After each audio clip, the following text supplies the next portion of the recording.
50년 가까이 종교와 정치적 권력을 일치시켜왔던 이란의 체제가 지금 흔들리고 있습니다.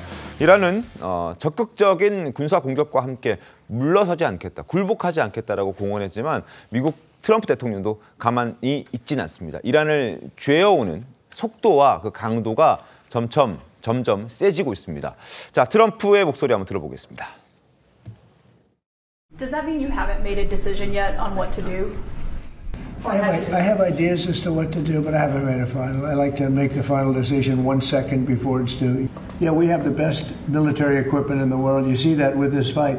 I've been asked about it by everybody, but I haven't made a decision. 자, 저렇게 얘기를 했습니다. 월스트리트 저널은 오늘 이렇게 보도를 했더라고요. 트럼프가 이란 공격 계획을 승인했다라는 보도를 월스트리트 저널은 담아서 보도를 했습니다. 그리고 트럼프 역시 이란의 최고 지도자의 암살 가능성까지, 내가 당신의 위치가 어디인지 다 알아, 그러니까 항복해라는 그런 거의 숨통을 조이는 듯한 그런 느낌을 저희가 받고 있거든요. 봉 교수님이 어떻게 좀 봐야 되겠습니까? 아직은 좀 두고 봐야겠습니다.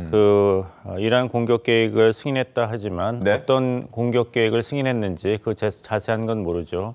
하메네이 최고 지도자의 제거 공격을 승인한 것인지 네. 아니면 미국의 전략 자산을 동원해서 네. 이스라엘이 포드로에 있는 이란 핵시설 완전 파괴에 그런 벙커버스터라든지 B2 스텔스 폭격기까지 지원하는 걸 승인했는지 그리고 승인했다 그래서 그것이 바로 실행되는 건 또 아니지 않습니까? 이런 것을 언론에 흘림으로써 이란 최고 지도자에게 무조건 항복을 다시 한번 촉구하면서 마지막 합의를 할 수 있는 기회를 주는 압박 카드로 쓴 것인지 여러 가능성이 아직 열려 있습니다. 조금 더 지켜봐야 되는 그런 상황이라는 말씀이신 거죠. 자, 이런 압박이 있음에도 불구하고 이란 최고 지도자 하메네이는 절대 항복하지 않겠다, 항전하겠다라는 입장을 밝혔습니다. 들어보시죠. صدمه آمریکا اگر ورود در این میدان بشه، ورود نظامی در این میدان بکنه، صدمه جبران‌ناپذیری خواهد بود بدون تردید. 절대 물러서지 않겠다, 굴복하지 않겠다. 오히려 미국의 개입이 미국에 돌이킬 수 없는 피해를 줄 것이다라고 강력한 메시지를 되받아쳤습니다.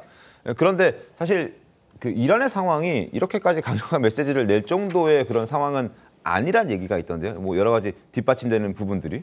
이란은 여러 가지 면에서 굉장히 불리하죠. 예전에 시리아 내전이 있을 때는 이란의 공군이 그렇게까지 이란 영공을 제어할 수가 없었습니다. 시리아를 통과해서 가야 되니까. 네. 근데 이제는 공중 구비를 받으면서 1,500km를 그냥 날아가서 이란의 전역을 마음대로 공습을 하고 제공권을 장악하고 있거든요. 네.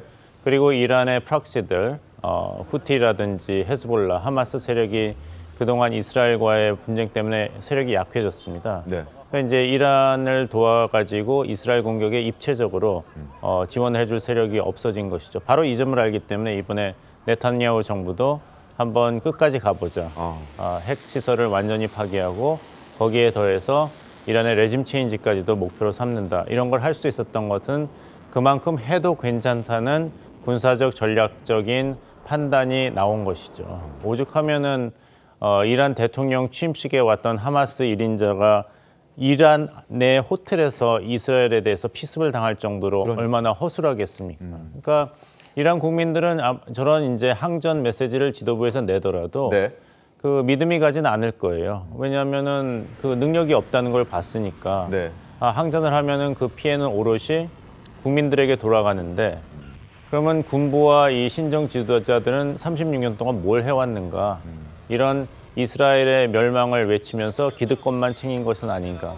어쩌다가 우리나라가 이렇게 군사적으로 나가 떨어지는 상태로 떨어지게 되었는가? 여기에 대한 책임은 지지 않고 이스라엘과 미국에 대항해야 된다 얘기하는데 분노심은 끓어오르지만 네. 수단과 능력이 없다는 게 드러났는데 이런 것을 노리면서 네타냐후 이스라엘 정부랑 미국의 트럼프 정부는 이 상태로 계속 가도 레짐 체인지가 그냥 일어나겠다. 민심이 나중에는 사태가 수습된다면 일어날 테니까요. 네. 그러니까 여러 가지로 강경책을 계속 구사하면서 이란이 완전 항복하기를 기다리는 그런 전략으로 나설 그런 이유가 충분히 있습니다. 스스로 무너질 때까지 기다릴 수도 있겠다라는 두 가지 옵션이 다 가능하기 때문에 트럼프는 두 가지를 다 고려하고 있다고 이제 언론에 얘기하고 있는 게 이스라엘이 만약에 그 레짐 체인지까지 가고 핵시설 파괴까지 간다면 그것도 좋고 네. 만약에 그것을 막기 위해서 이란이 무조건 항복을 하고 모든 핵시설과 능력 생산 능력을 포기한다면 그것도 굉장한 치적이죠. 그 이란의 핵 위협을 최종적으로 영구적으로 해결한 미국 대통령으로 기록될 테니까. 네네. 하지만 봉합이 되고 나면은 자연스레 36년 동안 부패하고 무능한 이란의 신정 체제를 이란 국민들 자체가 비판을 하고 바꿀 가능성이 높기 때문에 여러 가지로 미국에게는 유리한 상황입니다. 근데 만약에 그걸 기다리지 않고 지금 얘기하고 있는 벙커버스터라는 그 강력한 무기를 실제 사용해서 이란을 폭격해서 핵시설을 붕괴시켜버리면 그때는 또 상황이 완전 달라지는 것 아닌가요? 전쟁이 더 확전되고 전 세계적으로 확전될 수도 있는 그런 상황 아닐까요? 그 위험성이 있기 때문에 트럼프 대통령도 그 승인을 했다고 하지만 공격 계획을 승인했다고 하지만 아직도 이제 이란 측에서 무조건 항복하기를 결국에는 트럼프가 가장 선호하는 방법은 직접적인 전쟁을 하지 않고 네. 딜을 얻는 것, 거래의 달인이라는 그런 자신의 위치를 다시 확인하는 것이죠. 그러니까 기다려봐야 되는데 군사 작전은 실패를 하면은 네. 실패하면 미국 대통령의 무덤이 됩니다. 지미 카터 대통령이 그랬고 예전에 베트남 전쟁 때문에 케네디라든 닉슨 정부도 그랬고 또 조지 W 부시 대통령도 막판에 그 중동 사태 개입이 너무 길어지면서 피해를 받지 않습니까? 승리하면은 영웅이 되지만 네. 실패하면 무덤이 됩니다. 그래서 언론에서는 GBU 57, 네. 1.3톤, 뭐 60m 아래 폭파하고 네. B2 스텔스가 가서 이 탐 크루즈가 나오는 탑건 2, 매버릭에 보면은 성공하죠. 네. 먼저 전투기가 가가지고 그 방공만을 다 무력화시키지 않습니까? 포도 파괴하고 네. 상대국 전투기도 다 경멸하고 그 다음에 깨끗해진 다음에 B2 폭격기가 유유히 들어가서 폭탄을 떨어뜨리면은 이란 핵시설은 영구 파괴된다. 그게 100% 성공이 장담이 안 되는 거예요. 네네. 만약에 성공하더라도 다시 한번 미국이 이라크에 17년 전쟁을 했고 아프간에서 20년 전쟁을 하고 지난번 조 바이든 행정부 때 겨우겨우 중동에서 발을 뺐는데 다시 들어간다? 그걸 감내할 수 있을지 트럼프 행정부도 계산이 굉장히 복잡할 것입니다. 알겠습니다.